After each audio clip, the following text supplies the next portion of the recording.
कारण निवडणूक येते, निवडणूक जाते, पण 80% समाजसेवा आणि 20% राजकारण, हे 80% समाजसेवेचं काम हे आज देसाई साहेबांनी सांगितलं. म्हणून हळदणकरजी आणि भडकमकरजी तुम्हाला खास धन्यवाद देतोय की तुम्ही नवीन जे क्षेत्र आहे लॉजिस्टिक म्हणजे हिंदी पिक्चर मध्ये म्हणतात ना, इधर का माल उधर, उधर का माल इधर,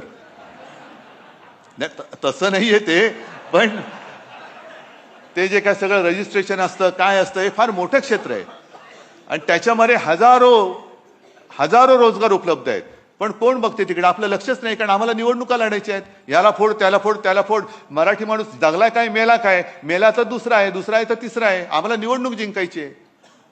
पण शिवसेनेचा जन्म हा घरातली चूल पेटवण्यासाठी झालेला आहे.